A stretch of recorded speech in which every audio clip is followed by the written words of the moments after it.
Welcome to the Complex Podcast, where we discuss anything and everything related to multifamily housing. I'm your host, Katrina Greene, SVP of Gray Residential. Today, we are joined by short-term rental expert Max French, and we're going to uncover what multifamily operators can learn from his experience and success in the highly competitive short-term rental space. So let's jump right in. Okay, Max, as all podcasts do, we have to start with, a little bit about who you are and then how you got into short-term rentals. Sure. Yeah, well, I am Max French, as you already said. I'm the owner of Hickory Hospitality. We are a short-term rental company here in Indianapolis, and we operate all throughout the state. So my journey to short-term rentals was a bit of an odd one. I would say 8 years ago, I bought a property on the White River near Keystone in Indianapolis. And when I was under contract to buy it, it was an old family compound down in the floodplain. It wasn't very expensive. It needed a lot of work already. Yeah. But it was 3 houses. The largest house was just over 1,000 square feet. One was 600, one was 700 square feet. And then there was a barn with it, which I was really excited about. Fast forward to 2 days before closing, I get a phone call. I'm out of the state, and they say, hey, your property's burning down. So a tree had fallen on a power line and caught all 4 houses on fire. Before closing, though? Before closing. Yeah. So we worked out a deal with the sellers that afforded us some insurance funds to be applied and a price discount, and we ended up closing. I put all the money into 2 of the houses. One I lived in, the other one I created as a rental, and that was my first rental home. And I operated that as, just a normal single family rental for about 5 or 6 years, maybe 5 years. And then in spring of 2022, I had a tenant move out, and my neighbor actually suggested, hey, have you heard about this Airbnb thing? I said, yeah, I've heard about it, but I've never really given it much thought. I like the steady income of, monthly revenue that with a annual contract. It sounds great to me. It's low maintenance. Why would I do it? He said, well, you can have parties. I said, well, I'm not sure I want to have parties, but I like him, whoever said that. Yeah, his name's Dave. I love him to death. So anyways, he made the recommendation, hey, you should try Airbnb. And I was like, you know what, that's a good thought. If I have friends in town, family in town, out of state, like I can always block off a calendar and use this house that I have. So it was great. And within a month or two, I just could not believe the amount of revenue that I was booking through it and the occupancy. And at the time, it was kind of a side hustle, and I was doing all the cleaning, all the management, everything day to day, and I still just could not believe, like I said, the amount of money I was getting out of one rental. So like significantly more than the Steady Eddie? Significantly more than the Steady Eddie. Right. And again, I wasn't paying anybody at the time. I was doing all the laundry. I was doing everything on the side, at night and whatever. And it worked out really well. And I did have friends and family come stay. I was making more money, but also able to use it. So I was like, wow, this is a really cool fit. Yeah. So a couple months later, I had talked to you earlier. I'm an avid RVer. I love traveling the country to whether it's golfing, fishing, hunting, family time, stuff like that. I love traveling in an RV. So the first RV I ever purchased was a 27-foot travel trailer. I bought it from Camping World. It was their cheapest RV on the lot. It was an absolute lemon. It was horrible. And I learned so much about RV maintenance through that whole process. But it was sitting in my backyard, and I thought, wait a minute, what if I put this on Airbnb and see what happens? So I created a little space with utilities back in the very back of my property. I have a few acres on the river there, and made it just a nice private area. I rehabbed the interior of the RV to make it look nice. It wasn't very functional for going down the highway anymore. Yeah. And put it on Airbnb, and it rented up. I think I averaged 25 nights a month. On that little smelly RV. Wait, did it get good reviews? It got okay reviews. I wouldn't say it was great, but the people that came in and really appreciated it, that kind of made it all worth it for me, because they were respectful. They came in, they knew it was a camper, they knew it was a very good price at the time. And it just kept renting up, and the reviews were fine. I mean, it wasn't like I wasn't getting 2 and 3 star reviews. Right. I probably averaged, low 4s into 4.5. Yeah. Is this the Airstream? No, this was not the Airstream. Oh, okay. This was a KZ Sportsman 2007, just a white box travel trailer with 2 doors, and had a queen bed, a little kitchenette, and I rented that thing for a long time, and I battled with it through the winters and freezing pipes and stuff like that. And the next year, I decided at that point in time that I was going to give this Airbnb thing kind of a real full try. So I hired a full-time manager, which was really a cleaner that came in and started doing all the cleanings for me. Yeah. After a couple hundred cleanings myself, I ran out of time with my day job and family responsibilities and other things that I like to do. And so you had 3, I mean, like the house, the camper. So I was still living in the house. Oh, you're still living in the one. In the main house at the river. I was still living there. Yeah. I had the front house booked out, and the camper in my backyard. And I looked at, on the river, all of our houses are stilted up. And so there's either a garage or kind of like a mud room below it. Yeah. Well, I found out that my front house along the river was actually a duplex and used to be rented out as 2 separate apartments. There's 2 addresses for it, A and B. And so over that winter, full time, I just got into rehab mode and turned that basement space, which is above ground. I call it the basement because it's the lower level. It looked like a scene from the Saw movie, dark, dreary, wet, like it had been flooded 100 times. It was disgusting. Yeah. And by the end of that winter, we had turned it into this light, white, bright, really cool little space with great frontage along the river. So that became my 3rd unit. Yeah. So now I had a duplex and a camper in back. Things were going really well. My costs were really low. I was able to handle all the laundry in my main house. My garage underneath my house became just my stash for inventory and laundry and everything that I needed to run my little river resort. Yeah, your river resort. I had 3 at that point. And at that time, my original camper had just really fallen apart.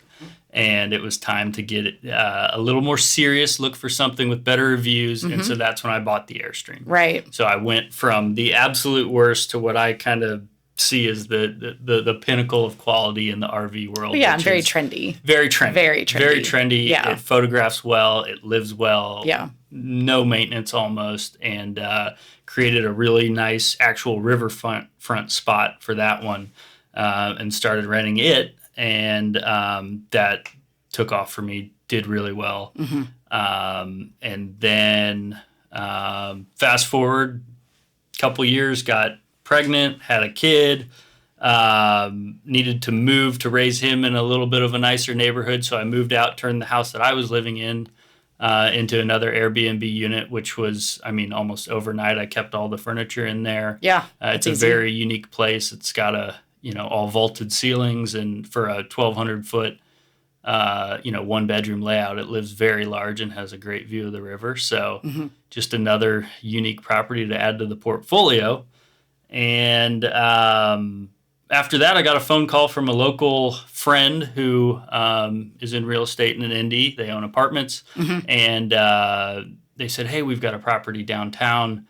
It's really not good for long-term tenants. There's no dedicated parking, some things, street noise. People are just we're not getting occupancy that we thought we would. Yeah. Do you think short-term rentals would be a good fit here?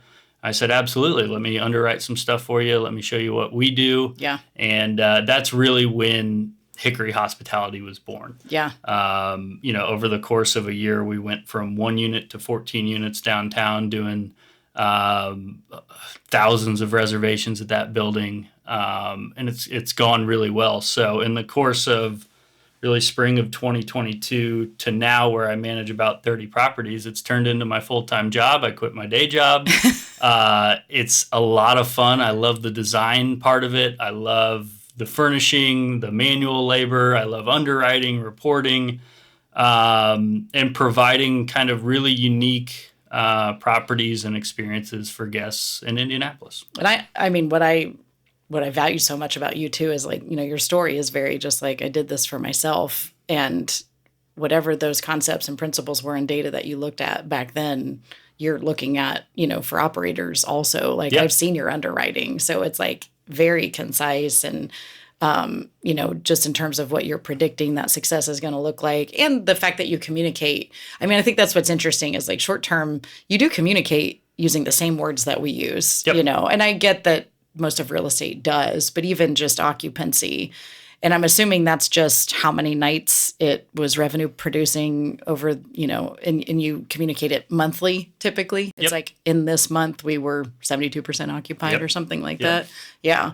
Do you track that metric like for your whole portfolio, like everything that you manage? And do you have like benchmarks there? I mean, I think we definitely do in multifamily. Everybody wants to be 95 all the time. Right. But it doesn't always happen that way. But is there, even like Airbnb, like do they talk about or provide anything that says like, here's where you should target and here's how you can accomplish that? Or do you do that pretty much yourself? So I do most of that myself. There are some data services that I use. One is called Price Labs, which is a dynamic pricing model that I use on all my units. So it knows 5 years in advance what big weekends are, concerts, events, sports, things are coming in town. And volleyball tournaments stuff. I mean, Grand Park in Westfield is a huge attractant to all of my North Side units, and I get several teams and people that stay. But Price Labs does a really good job now of they have a revenue pro estimator that also looks at occupancy.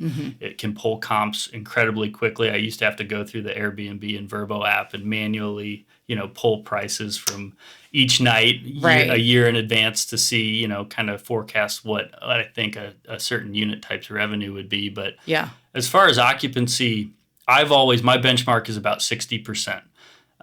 Is what I try to hit at minimum for myself and for operators in general. Yeah. And what I've found is... That feels so low to multifamily. I know. I mean, it's not, because obviously it's like... It's a daily price. I mean, it's... Right, exactly. Yeah. But still, we're over here like 60%. So 60%, it sounds low, but it's really, you're booking every single weekend at your properties, and then if you fill in a couple days a week during the week, get some longer stays and things like that, it usually comes in at 60. Now, the stuff I have at the river does well over 80% consistently.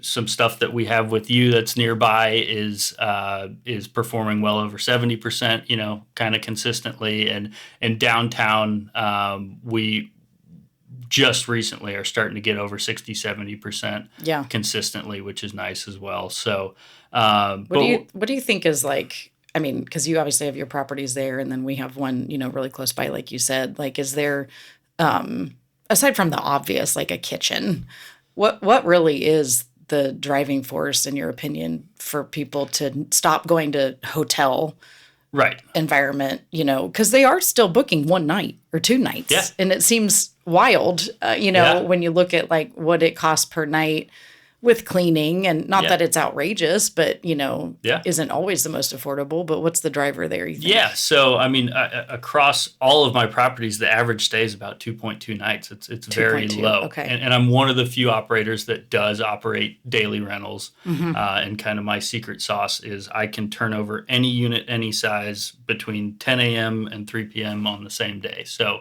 I get a lot of those extra single day rentals that other operators may not be set up with their staff to handle a same day turnover on, which is great. But, back to your question, as far as, why short term and what sets, our properties apart, it's the amenities. It is the kitchen space. It's the extra dining room, the living room. You go rent a hotel, you got to talk to somebody to check in. You have to go up the elevator, down a hallway, into a room with 2 queen beds that, whether it has a few paintings on the wall or something, it's hard to really set apart one hotel from another. Unless you're really spending up for some boutique, something really, really nice experience. But for the most part, you're just getting way more for your money out of a private residence. You're getting more privacy. You're not in a block of 300 other rooms. You have parking often that's right next to your unit door. You walk right into. All of my units are set up with, keypad entries. So there is no human contact unless they want it. From the start of your reservation, getting into your unit, going through the whole process and coming back. Wait, has anybody through Airbnb requested like a human? Yes. Seriously? Yeah, several. That's surprising. I mean, I stay in Airbnbs, I would just say over the course of years, that's my first choice. And like volleyball tournaments, like when we were traveling a lot, to the extent possible, that's what we were always looking for. But never would I have thought that I needed a host to participate. I don't know. What are those requests like? What It's typically our elderly demographic that just want help kind of getting into the place. Okay. And, a lot of people just like having a conversation and, hey, we provide everything online in the listings and messages we send for things to do around town, things to do, amenity wise at the complex or what have you. But a lot of people just love to have a 15-minute conversation, be shown around the unit quickly. And that's always a service I'm ready to provide for any of my guests. And it's just an extra touch that goes a long way. That's so interesting. Yeah. Never would have thought that necessarily. Yeah. But I mean, you bring up messaging, which is great because that was kind of on our list to talk about. Because I'm a co-host in the Airbnb listings, I see what that communication looks like. And I think I even asked you a couple weeks ago, I'm like, is that automated? Is that a human? And I do think that what I noticed is and I think this comes from like how critical every touch point is to get that good review and how important that review is. But the overly empathetic when something isn't exactly as they thought, or oftentimes I think they're the ones struggling, like it's, user error, if you will, or they didn't read the listing or, whatever, but like it's overly, I'm so sorry to hear that. And I think, I don't know, did you write any of those yourself? Are they suggested? Where does it come from? I did. So it used to be the way I managed my properties when it was manageable to do so. I would answer every single guest request, message, anything that came through was personally me. That's a lot. Which took a ton of time. Yes. It was late nights in my bedroom next to my wife, going through messages and all times of the day, just trying to care for my guests. And I think that's maybe just a piece of me that I always give that little extra care. I want my guests to have a good experience and I want to be there for them. But now that I've grown to scale, I've actually found an AI called Host Buddy. And it's probably my favorite app that I use. Yeah. And it's an AI-based reply to all guest inquiries, messages, issues, things like that. And I have downloaded my entire chat history, tens of thousands of messages of my language into this AI model that then uses that as a memory bank of information to communicate with guests. And so most of the communication now, I would say over 80% of it is done by AI, and it's just handling general easy questions, tips, pointers for how to use various things within any unit, things nearby, people to call, things to do. Yeah. It handles all of that automated and instantly. Yeah. And it gives it, when I was doing it, sometimes it would take me 15 minutes or an hour to respond because I was living life. I was doing something else. Right. I was working at, I could only do so much. And now it just provides such an instant touch point to any customer. I appreciate, though, that you said, sorry to cut you off. I appreciate that you just said, though, like sometimes it took 15 minutes to an hour because there are leasing presentations or leasing people, humans out there that think that it's okay enough to just get back with someone same day. Because like sometimes we'll ask and we'll be like, how quickly do you think we should respond? And I've had leasing agents say, well, I mean, just as long as it's same day. And I'm just thinking like same day, like our culture is instant. And so here you're recognizing that, 15 minutes to an hour is too long for someone to wait. Way too long. Like leasing people listen to that because it is true. And I think, as long as the automation is done thoughtfully and carefully, I mean, like, I would say, I'm trying to think what message I read recently that I was like, oh, that was good because, someone had questioned like the size of the beds. In each room. And it is on the website. It's very clear. Very clear. And I was somewhere, I'll protect the innocent, but like I was somewhere recently or maybe I was listening to a call, and the response to somebody asking a question was like, well, it's on our website. Your response is, look, I'm sorry that wasn't clear. It's I know clear. it's clear. It's absolutely 100% clear, but you absorb responsibility. And I think that is what makes like some of your messaging pretty magical. Instead of like, there's literally no tone of defense ever. Correct. It's always absorption. We'll get that taken care of. I've got this for you. Thank you so much for bringing it to our attention. And like, I think that, I don't know, it's like we need to adopt those written policies verbally and vocally. Like if someone's calling and they're frustrated about their toilet or something like that. Like I don't, I think the language sometimes is like, well, I wrote it up in a work order. So they'll get to you when they get, Yeah, and I'm not saying that, I'm certainly not saying that's how all of leasing people or teams or frontline teams are, but it isn't sitting right there beside them. Yeah. This is how I'm going to answer this with incredible care. But if you didn't do that, what kind of reviews would you get? They'd be pretty poor. And they used to be very poor if I couldn't get back to people in time. Oh. And when you're renting short term, people are coming usually from out of town to celebrate something in your town, right? And the one thing they want to be able to bank on is their stay and their experience, that they can come in, lay down their bags, rest their head, and do whatever else they need to do along the way. But that is the most important part of their comfort and their stay. And so, from a short-term rental perspective, it is upfront communication sets the expectations for our guests and what they're about to view and see. Yeah. And then during the stay, we try to meet or exceed those expectations that we've built beforehand. And then ultimately on the review back end of it, we see those the steps that we took to meet and exceed expectations. We see those flourish in our reviews after the fact. So it is all about giving people several different ways to solve a solution. And anytime a guest issue pops up and our AI can't handle it, I immediately get a text to my phone. My maintenance manager gets a text to his phone, and my communication manager gets a text to her phone. Oh. And it is all about speed and fixing the problem as soon as possible and communicating with the guest. Hey, here's the problem. Here's 3 solutions. How would you like us to solve this? Yeah. And a lot of times it's, hey, it's okay. You guys can do it after my stay. No big deal. Or, yes, we need you in right now. We'd really like to have this fixed. Right. And from a review standpoint, giving guests those options to handle how they're going to solve this issue has been just a game changer for us. What's the algorithm like? I mean, one could assume that it's similar to other sites or search engines or something like that. But, like, do you notice a difference in is your placement based solely on reviews, or do you have to pay for higher placement? So I don't pay for anything right now as far as higher placement. Okay. I'm not, the way I understand the algorithm is it is primarily your reviews, then your price, and then your pictures. Actually, your pictures make a huge difference in the STR world and how you market your property, right? Right.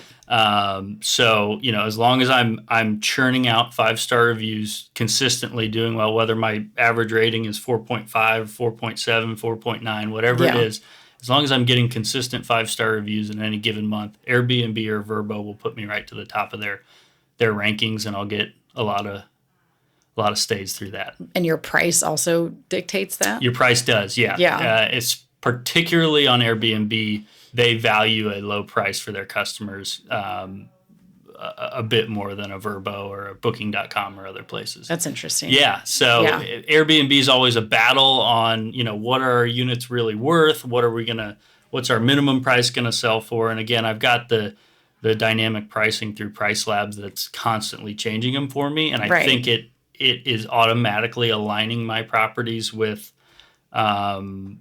other properties' minimum stays and then as well as their premier weekends. So I stay competitive always. Premier weekends. Like. I'm experiencing that right now. I just booked an Airbnb over the weekend in Columbus, Ohio for next June.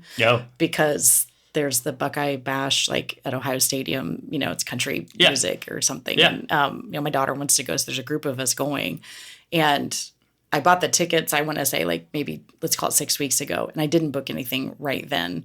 And then over the weekend, someone mentioned it again. I'm like, oh yeah, I need to book something. And I'm just like, the rates, like for 2 nights, it is wild. Yep.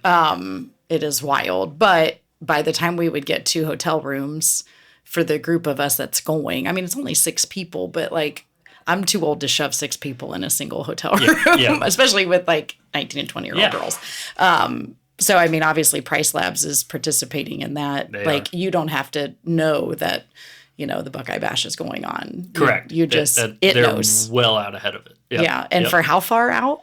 They can do up to 5 years. So they're always constantly scrubbing data online for events and things in town based on your location, and they're setting your rates accordingly. And I really love them. It's pretty painful when you're like, say, like the mom of a college kid and you want to go for a family weekend or graduation. Like I see, and especially like Finley goes to Miami, so Oxford's really small. So the Airbnb market there, like all I want to do is buy a property in Oxford, Ohio. It seems like the smartest thing I could possibly do. And then it would just be a toss up. Like, do I lease it to students or do I do Airbnb? But, all of those weekends are booked up. Graduation's booked up. Yep. But I'm also seeing that they are only doing like maybe a year out because they probably recognize that there's some revenue growth, maybe even from waiting. I don't know. I mean, I don't think that like it's that different conceptually than what we do. It's just it's like long game and people are making a big decision. I'm not saying that the Airbnbs aren't a big decision, but like we've all survived a crap experience. Yeah, absolutely. I think we have anyway. I don't know. Talk to me about, talk to me about the longer term requests that you do get though, because, we understand the laws and zoning and et cetera, and how it relates to what like we are able to do and truly what we should do because of our turn costs. But what does that look like for you? Yeah. So anytime I see, for me, a midterm or a long-term reservation, like I smile. I mean, it is for us, it's zero overhead, zero maintenance, zero cleaning. I always provide that service as requested for them if they're booking more than 2 weeks or so. Yeah. But they're really booking a daily rate at what looks like a big discounted stay. But when you look at what you end up making over a month or 2 months or 3 months, it's significantly more through any short-term rental channel than you would get on a year-to-year. What's the longest term anyone's ever requested? So I've done 90 days with a guest, and that's the longest through Airbnb that I've had. Now I've had that guest come back and stay another month, and then another month, and another month, and going back to my river property, that lower unit that I rehabbed. Yeah, I rented to a man who works in construction. He's from Texas. He rented it from me for 6 days back in. This would have been July of 23, and he's still there today. And we've taken it. We've taken it off of the platform, right? Because there's so many fees and stuff built in through Airbnb and Vrbo. And he pays me privately well more than I should ever be making off a small unit like that. But his perception of what the property is worth is based on a 1 week Airbnb stay. And he must just love it. He loves it. He fishes every single day. Okay. He has friends and family come in town. It's nice and quiet for him. It fits perfectly. And to your point, like you can't get that at a hotel. You can't have a dock at your feet and a river and waterfront and kayaks that are, all those amenities that you have at your properties and we have at ours. Just make it such a nice, pleasant place to hang your hat and be private and enjoyable. So. I just think that's why. Does he still live in Texas? Like he has a back residence to Texas in Texas a lot. Yeah, and he's been working on the IU hospital here, doing all kinds of construction work, and he just can't get enough work, so he just keeps sticking around. He pays me every single month. Love him. What are some other reasons that people do? Because we talk about on our side of things like. Traveling nurses seem to be kind of a hot market. But there's probably a lot of things we don't think about as it relates to who we could potentially target, assuming that we could accommodate, not the full 12-month lease, but, it could be a 3-month lease. We do have 3-month leases. Like, what are some of the other reasons people come just for a short while, but not so short as to Not be one so night or short. two Yeah, nights. yeah. It's a lot of work related stuff. So Yeah. traveling nurses, which you touched on, are a huge part of our 1 month to 3 month stays. Yeah. But we get a lot of other people, working just various work cases and stuff that come into town. We get a lot of different sports teams and things that are here for a multi-week tournament. Indianapolis is kind of the amateur sports capital of the world. Are we really? Yes, always have been. It's hard. I mean, I think when I'm like, I have one child and we were single sport. So it's like, I only know what her world is like. And we never had anything that had like consecutive weekends. Like, we would show up on Friday and leave late Sunday and do Airbnbs or hotels if we were required to. Because some of those tournaments were, what do they call it? Pay to play, stay and play. Like you have to book hotels in the area. So, and that was a little bit, I don't want to say it was a struggle, but like I get it for the hotel industry. Yeah. What's happening to the hotel industry? I don't have that pulse so well. I really? Can't say. But from an Indianapolis perspective, just massive growth. Units that we're seeing going, especially downtown. Yeah. But aside from that, I'm not a hotel expert by any means. Yeah. I'm the guy trying to take business from the hotels and provide more than they possibly could.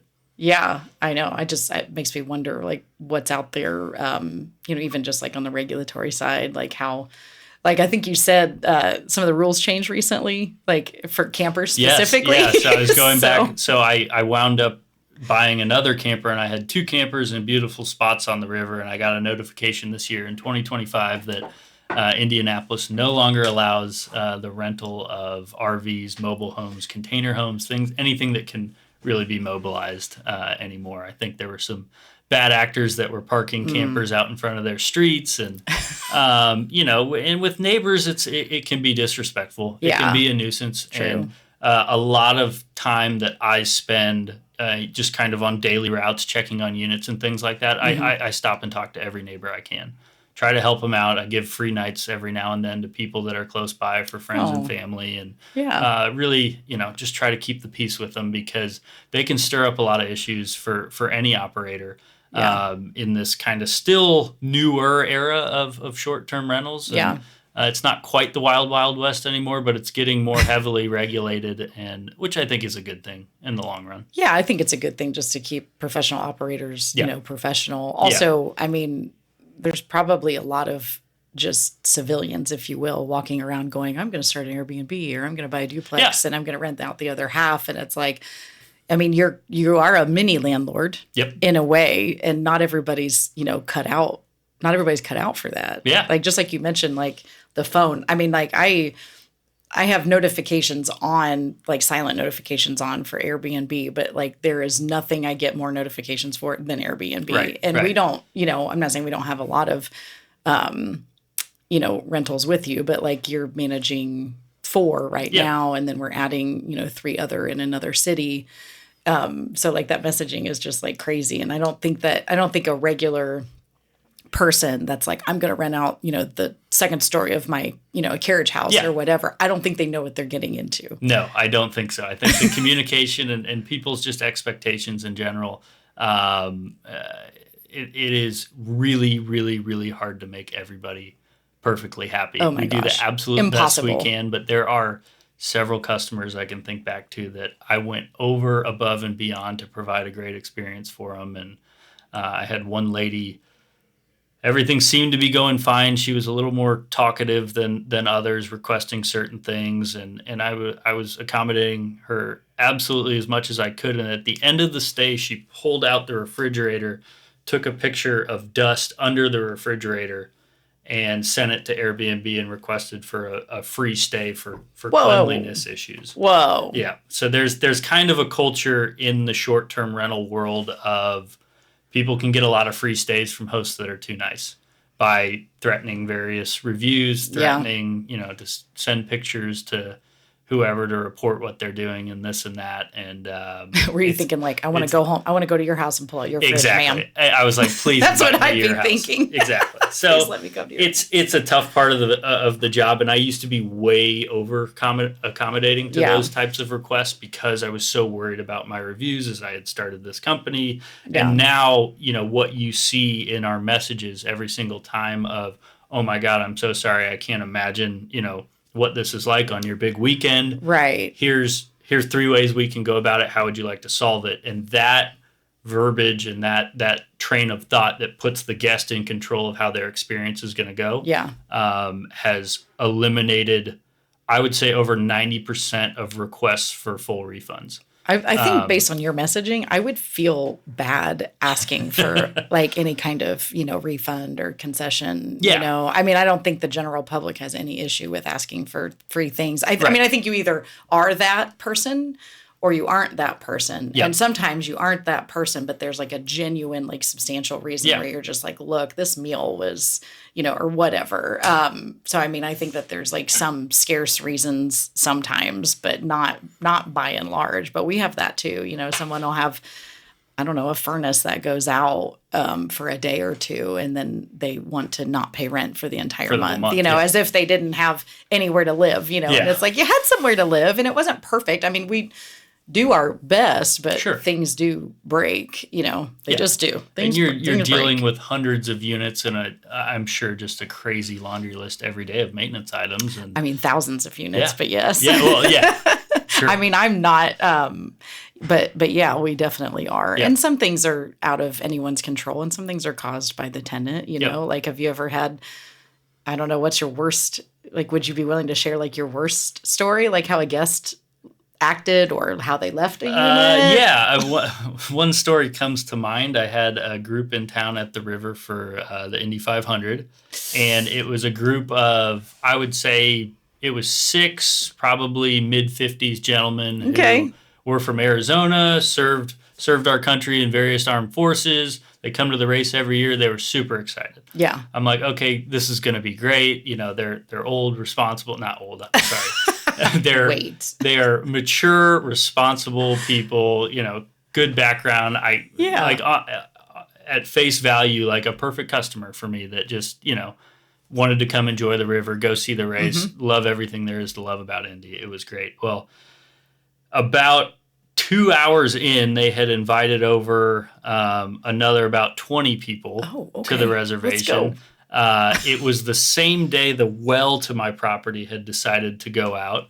So I had to call an emergency plumber on race weekend, replace an entire well, get it up out of the ground so that they would have running water. And I told them, hey guys, I'm so sorry. This is out of my control. I can help find you another place. I'll refund you, for the weekend. No problem. They said, no, we want to stay. We want to stay. We'll wait it out. We'll figure it out. I was like, okay, I'll give you today free. Yeah. No problem whatsoever. So I was like, hey guys, just come on over here if you need to use the restroom or, whatever. We're just not going to have water for a while. Well, that extra 20 people turned into 50 people.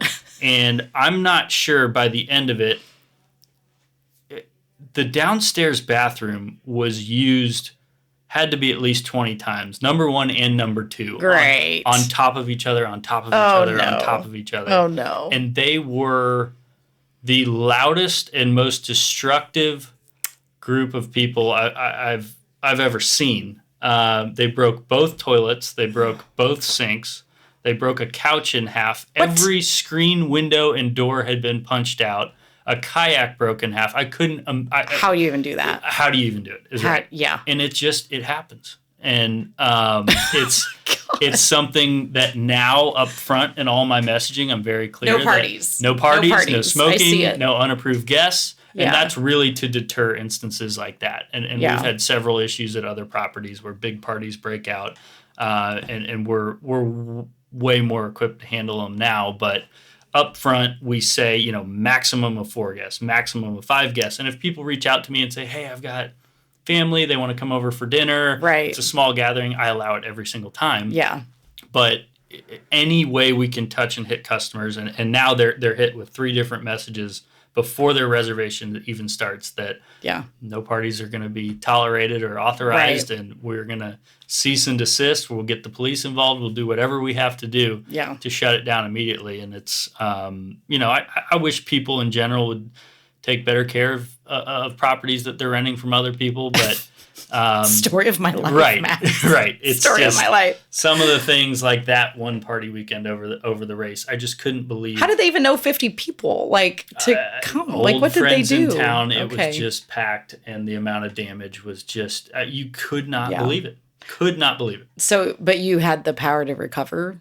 I did. So that's the good thing about Airbnb is they have a really great, it's called Air Cover, which is a free insurance policy for any host on their platform. So it covers up to $1 million of property damage, $3 million of liability. Whoa. And that's free. So I have my own private insurance for general liability and things like that. But how bad was the total? The total ended up being, I think, just over $10,000. Okay. Not terrible, but, just right above small claims court. Yeah. For me at the time, it was like I thought the world was ending, as a young, very small operator that was still a side gig at the time for me. Yeah. But Airbnb does a really good job of protecting hosts. And if you provide them the right information and things like that, they get you covered. And it all ended up working out, and I learned a lot along the way. A review? Did you leave a review? They disputed. I did leave a review. That guest is now banned from renting my properties. Yeah. There's ways to ensure people like that are not allowed to rent from me again. So that's what and we talk about it sometimes, but you have this, you have the power to rate the guest. Right. And we do not have the power to rate the guest. In fact, in many cases, we have to be very careful due to privacy, even responding, to a review.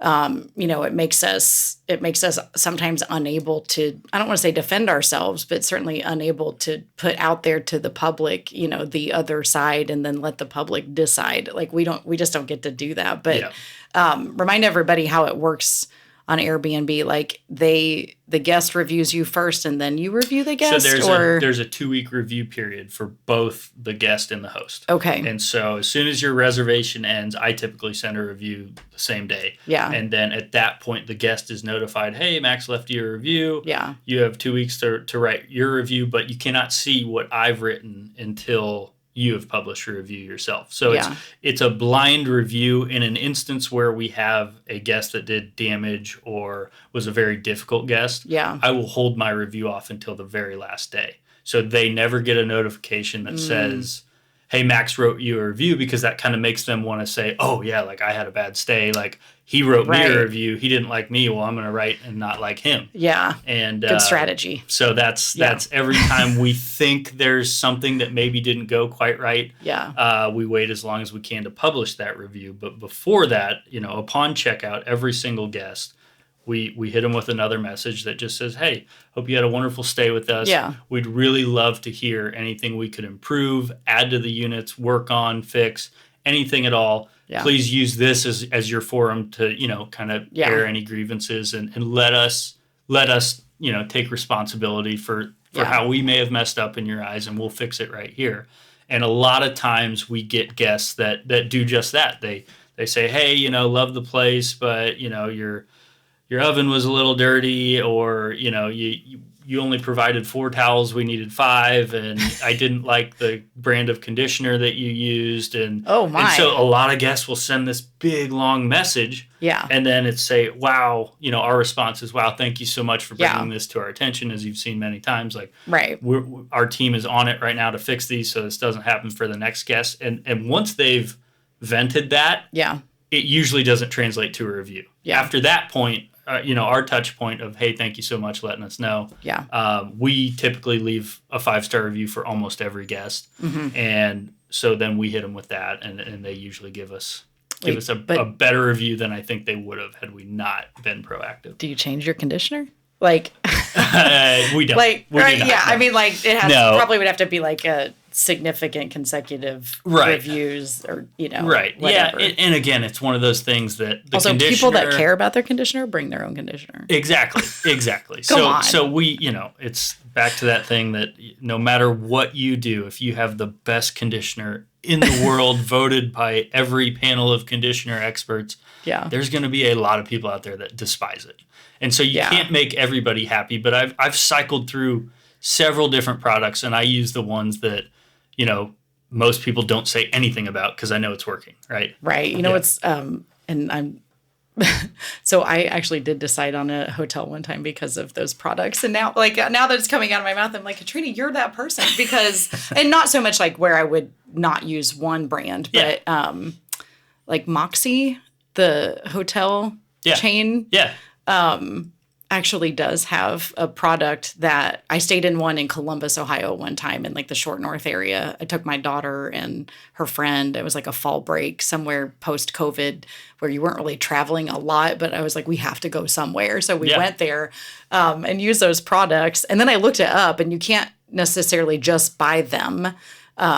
But it is amazing. And more recently I needed to book a hotel somewhere and I picked Moxie because of the product, not only because of the products, because there's a lot of other pieces there, but I was like, wait, so.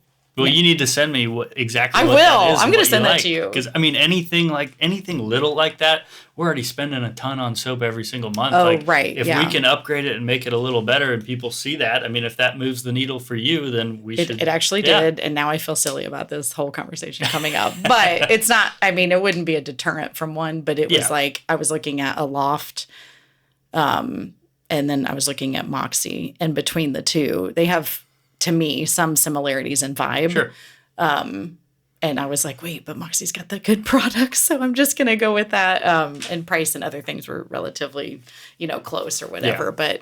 But let's talk about marketing a little bit, because when I first met you and we walked the community that you managed some units for us at, like the way you talked about it was glamorous in a way, and I was just like, man, I think he knows and loves our property more than we do. Not necessarily more than, but there's probably some things in multifamily that we take for granted as it relates to amenities or location, because we're always looking at who else has those same things, and no one has our unique sort of DNA, but there are other people that have this and that and similarities. But like when you're talking about, and I think it's okay for us to talk about the property, but even just when you're starting something new, how do you evaluate what the real gold is that we have? Yeah, I think a great case study is that the first property that we started on together, and you had a previous Airbnb host in there that had... Kind of, we inherited... when we purchased... Yeah, when we acquired the community, we inherited, I don't remember how many it was, 8 or 9 leases that this company had, and they were advertising on Airbnb, and they were just tacky. Very tacky. So tacky. It was bad. Yeah. It was bad. So you had called me, and I just walked through those units. I looked at all the listings, and, living on the river for so long, being close by the property, I knew what you guys had from a unique property standpoint. That waterfront stuff doesn't really exist in Indy, and you guys really have a strangle of what I view as one of the prettiest bays in the inner city. And the listings that the previous operator had were basically, his lead photo was a picture of a smart TV that showed a few apps. And each room had some tacky theme, like one was beach themed, one was video game themed, one was, and it's, maybe that works to attract some guests, but they were missing out on the beauty of what you guys had built there and what you guys provide for guests. And I have found that my properties that do the best, which happen to be around waterfront, do the best because they are so unique and set apart from others. And it's not the most basic thing you need to provide is a clean set of walls and basic amenities, but people want to know, what could I do outside of this if I get bored? If I get bored, which most people really don't utilize much of it, but just to know that I could do that if I felt like it. It is a huge positive. So really highlighting waterfront, health and wellness facilities, dog parks that you provide, Mm-hmm. green space, things where people know that I'm not just trapped in this little box and then I got to drive somewhere to go, Yeah. but highlighting really the things that people can get out and move of any age has been a huge success to my best occupied properties, which you guys have 3 of those, I which is know. great. And your photos, I mean, like you mentioned like the strength of the photos Yeah. being part of the algorithm. What are they looking for there? So Airbnb is constantly reviewing all listings photos, Yeah. and they're trying to showcase the best and prettiest units. And I have a professional photographer that I use to come in and absolutely showcase the very best parts of each unit Yeah. and the property and things like that. And it's been a huge step up in success for us since I found her. So I think that and I would assume that Airbnb is looking at this, but like nothing is more nerve-wracking than like going through those listings and seeing stock photos of the city or of the area. And it's like Right. I understand the premise behind it, but if you're Right. not if your top 4 or 5 photos aren't the actual facility, right. Whatever that rental is, you're just like, why don't you want to show this to me? Like, Right. what is up with it? But then there's also times where like, I'll be looking at a listing like in Oxford or something, and it's not beautifully decorated. It looks like I don't even know, like a futon or something like Yeah. that. But also there's moments in time where you're like, look, I just need somewhere to lay my head. That is fine. That's perfect. That's good enough. Yeah. That is kind of what my lower unit at the river is designed for. It's Yeah. nothing fancy. It's always clean. It's Right. got a queen bed, a couch, a little kitchenette, and white walls and a nice view. And like it was Yeah. always priced as a place to lay your head down, and it's turned into a really long-term stay for us, which is great. But Yeah. We've got a long-term stay right now. we do. It's a person, I hope it's okay to talk about it. I mean, we don't have to say anything by name Yeah. necessarily, but like a vendor for Chris Kindle Market. Yes. Did I say it right? Yep, you did. I've never been there Chris before. Kindle Market. Chris in Kindle Carmel. Market. Yep. Yeah. I mean, Yep. I think too, like that, that's gotta be a great fit, Airbnb and vendors like Yes. that are traveling, that need a home away from home, not just a place to lay your head. Like they want Yeah. to live comfortably for, I don't even know how many, is it 5-6 weeks, something like that? I think it's about 6 weeks. Yeah.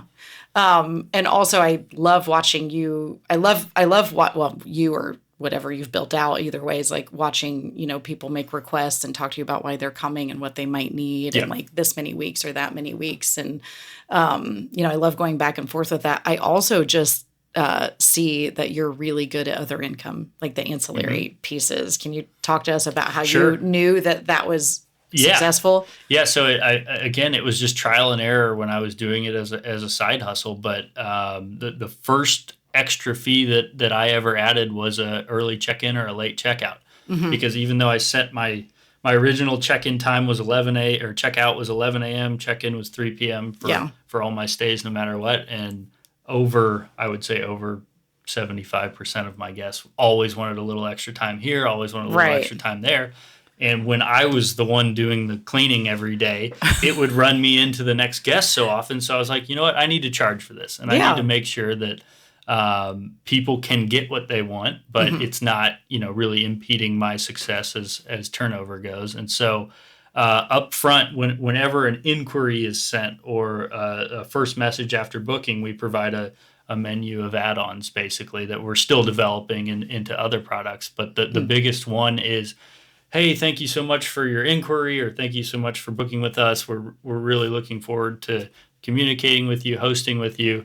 Here, if you'd like any extra time, to settle into your unit on the day of your stay, we do have availability. Here's a guest portal link where you can buy and pay for that immediately. We'll coordinate with our cleaning staff, and you'll be all set. And so a lot of people take up our offer for an early check-in and a late checkout. And it's really, we offer early check-in up until noon, or starting at noon, and we do late checkout until noon. And that gives us, if somebody requests a late checkout until noon, we still have 3 hours to turn the unit over. Right. And we can make it rip happen. through it. Yeah. And pets too, right? Pets is a big one. So originally I didn't allow pets in my properties, and the amount of guests that showed up with pets and then claimed them as service animals. Of course. And there's no way, like, quickly enough it takes days to verify a service animal Sure. through Airbnb, through the guests, and by the time they've already checked out and gone. Yeah. So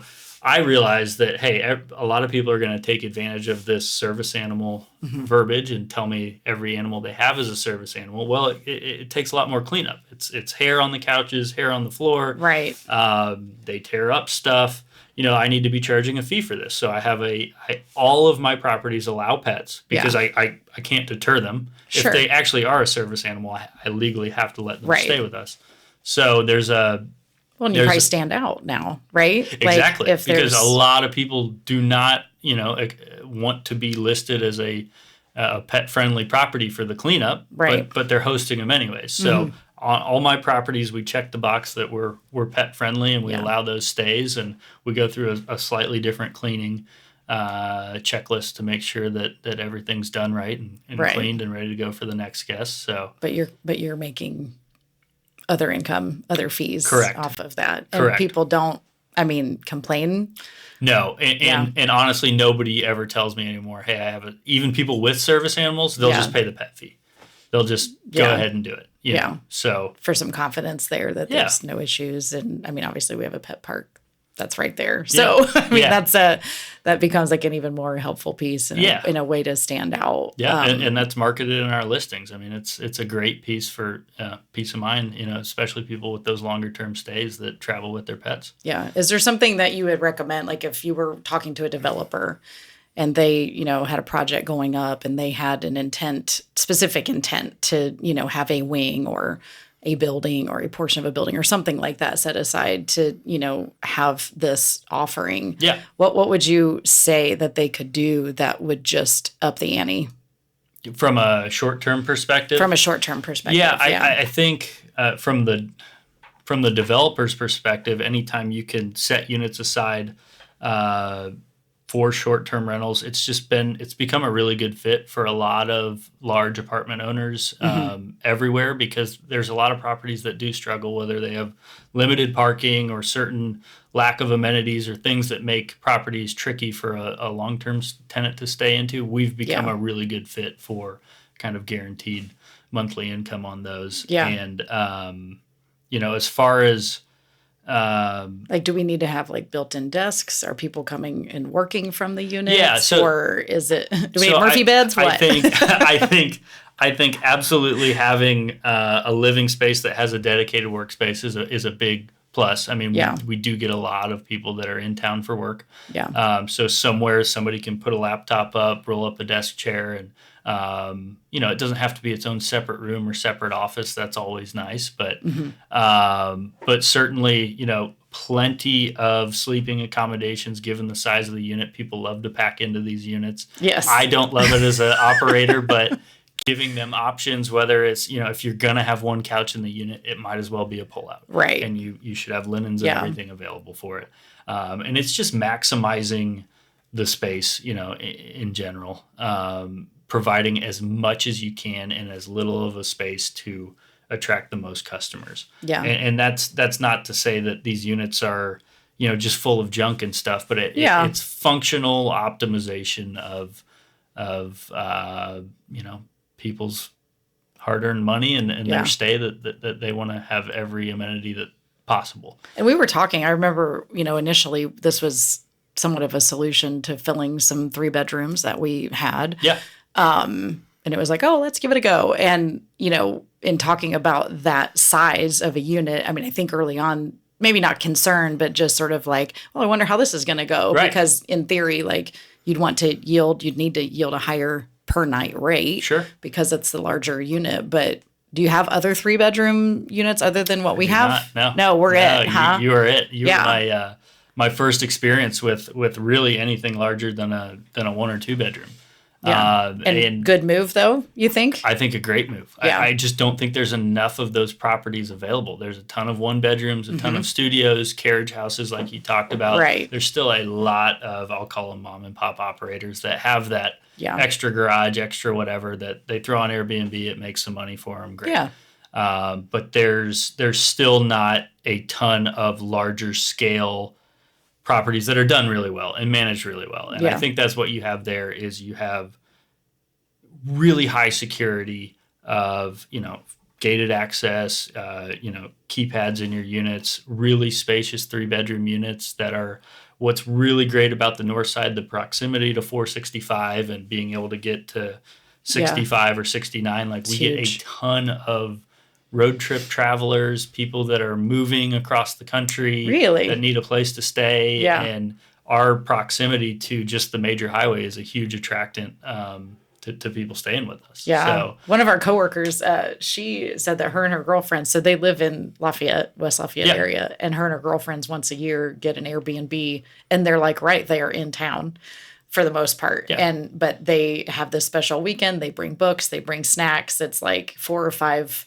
ladies that are literally doing like a staycation in their own hometowns to have a moment to breathe away from life, kids, the house, chores, etc. Husbands, I don't know. But I was just like, oh, what a genius, use. Like, I don't think it's always people coming from out of town. Obviously it is sometimes. But I get a lot of young families that live in Carmel, Zionsville, Noblesville, Fishers that come and get an affordable waterfront vacation for a weekend getaway. Yeah. And it's 20 minutes from their house. If they need anything, they pop right up to it. But it's, and that's a little bit of the amenities that your property provides as well as mine, is just access to things that Indiana's mostly cornfields. So, right. Yes, we are. Yes, we are. When you do have access to water and a pretty sunset, it helps a lot.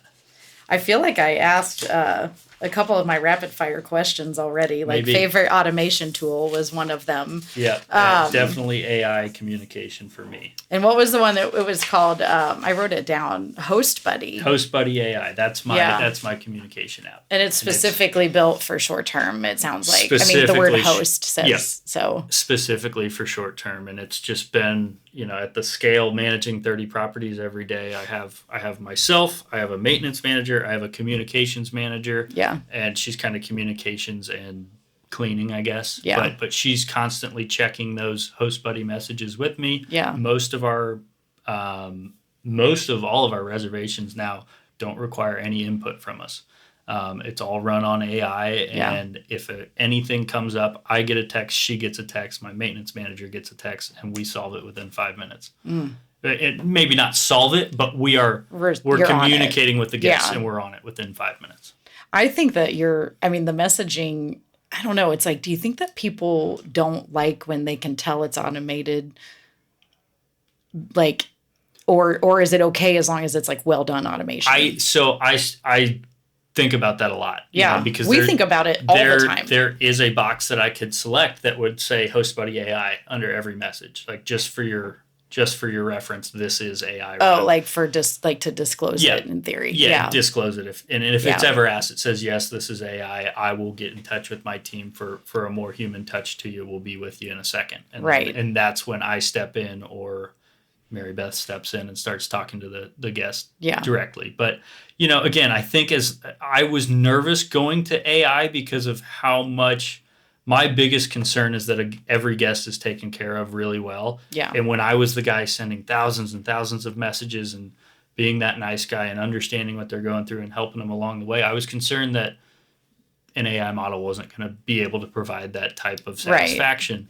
And so I just followed it for a long time. And again, it was trained on how I talked.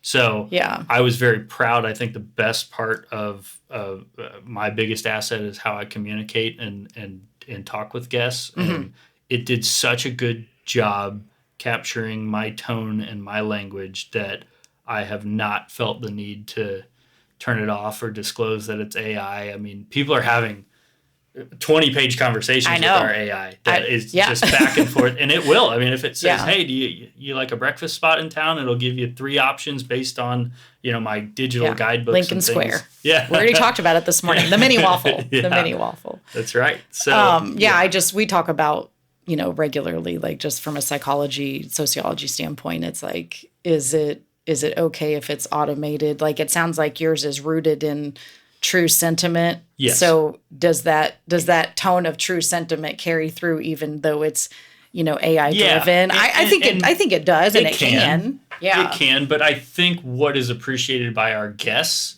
is the response time. The speed of it. Yeah. It answers instantly any question you could possibly have. And if it doesn't know the answer, I have a text that second. Yeah. And so I think the rapid response and the convenience of having that service way outweighs, somebody saying, well, this is an AI robot. This is a human on the other side. Well, this AI just gave you 3 options to every issue you just had, and your problem solved instantly. Yeah, and quickly. So they appreciate that on our end. Yeah, I think we probably all just as operators need to lean into the fact that like if there's zero customization, then maybe it loses some of the spirit. Yeah. But if it's driven by your words, your language, things that you curated at some point, then it's probably fine. Yeah. I mean, and it's like it's personal preference, but I guess if you're finding success, then you're recognizing that even their personal preferences, like you said, it's speed over personalization maybe sometimes. So and we're trying to do both in our world a lot. And I don't want to say that apartment hunting isn't an impulse decision, and I don't want to say that the STR world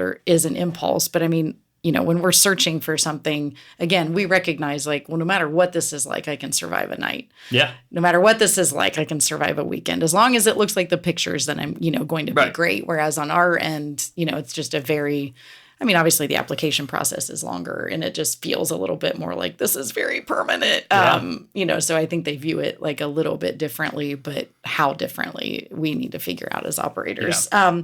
Most surprising guest request. Oh, I actually thought about this last night, and so I used to, as part of my wild, crazy entrepreneurship deal on the river, I used to be a licensed hunting guide, boat captain, and fishing guide.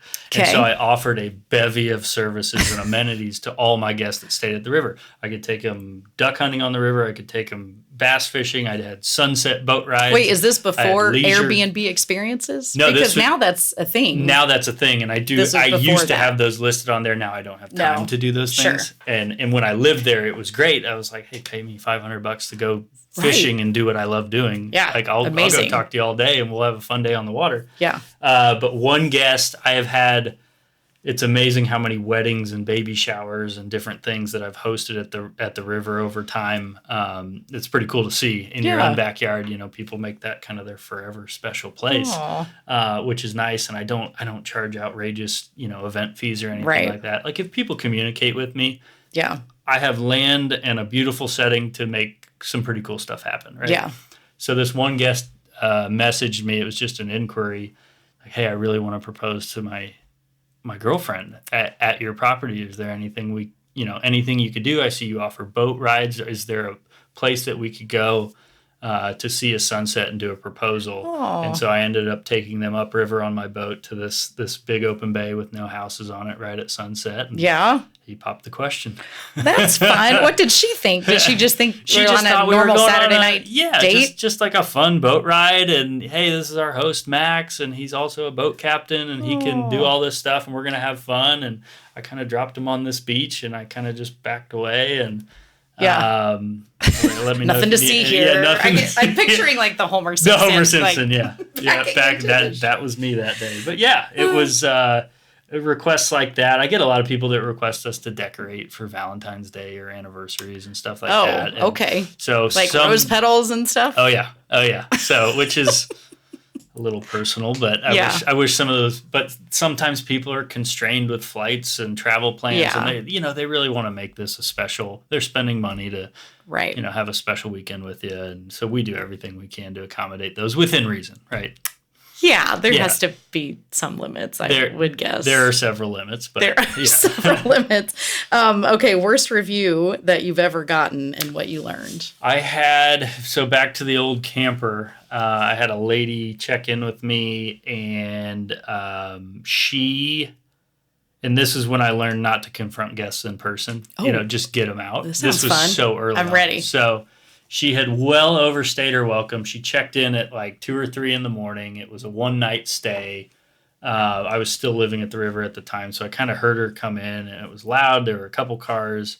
Ended up being just one. She stayed in there, and she had to smoke over 100 cigarettes in the camper. Oh. And she had stayed, my normal checkout time is 10 or 11 a.m. depending on the property. And she was still there at 1 or 2 p.m. I was messaging her. I couldn't get a hold of her. So finally I said, hey, there's a guest checking in an hour. I have to come in. I have an extra key. I knocking, announce myself. And there she was inside, passed out in the bed. And I mean, it was just cigarettes on the floor, smoked cigarettes all over the floor. So I called her out and I said, hey, look, I don't appreciate this. Like, I have a guest checking in. The whole place smells awful. Yeah. Can you please just pack up and leave? Just pack up and leave. Yeah. And so she wrote in her review that she felt like she was going to get murdered by Freddie and Jason back in the woods, and I was the worst host of all time and a racist and this and that. Oh. And it was just like, at the time, it was it almost made me never want to host again, because it was so attacking and personal when genuinely I'm trying to provide good experiences for good people. Yeah. I'm not trying to take people's money. If there's a true mishap or something has gone wrong that is absolutely my fault, I claim it every time. Yeah. And I compensate people accordingly, but at the time, I was really upset with how the condition that she left my camper in, and given the new check-in, and she left me a review the next day that was the first time I learned how to appeal a review and take it down. And ultimately, I got it taken down, but it involved Airbnb calling me, getting in touch with local authorities to see if a murder had happened in the woods, and all this stuff that she was saying, and it was a nightmare. That got deep really fast. Yeah. Like, she really went for it. Yeah, she said that they were murdering people in the woods. Okay. And never ever. Okay, ma'am. Wow. So, have you ever had a squatter? I never had a squatter. Okay.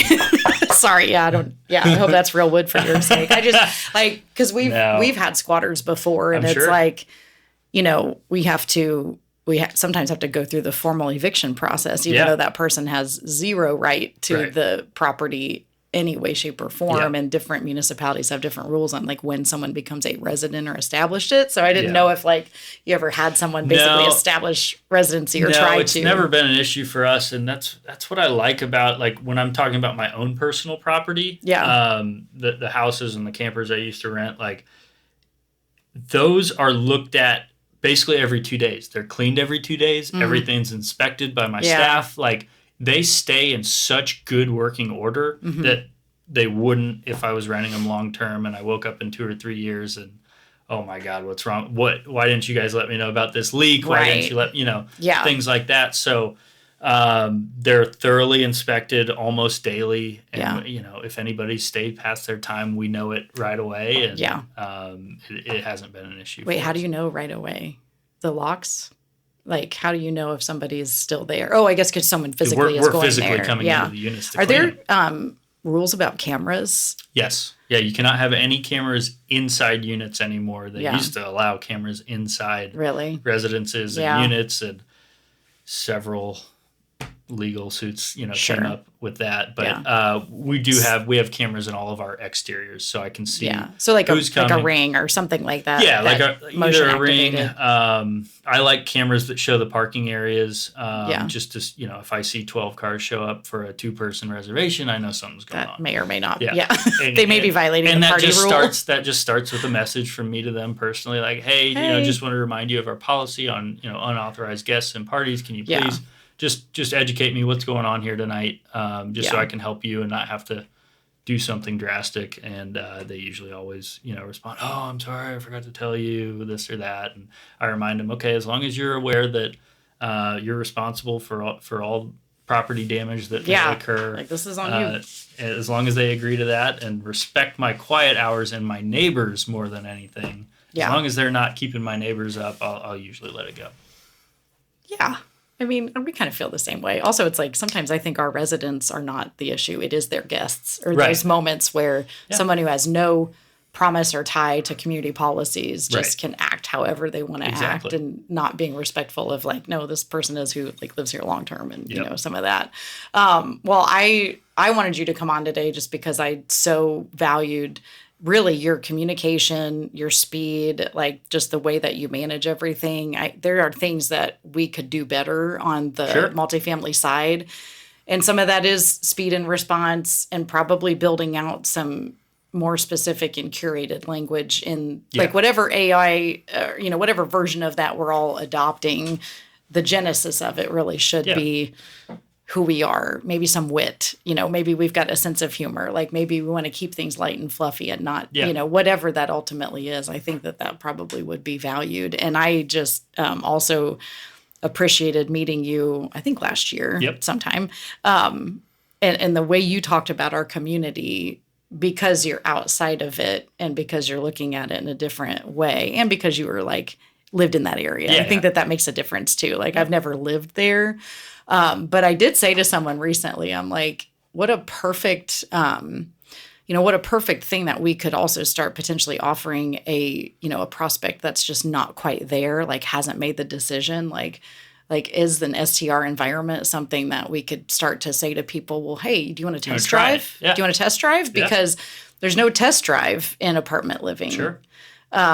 And maybe that's like another way that we could start to like adopt and use those principles. That's a fantastic idea to boost our occupancy even further. Yeah. And I mean, like in a world where there's just massive concessions, like as rent growth slows down or as occupancies are low on the multifamily side, like, even if we paid for the cleaning and had some other fees, like what's $100 for someone to commit and say, you know what? No, that was great. That was great. I used all the things. I did all of this. I did the test drive.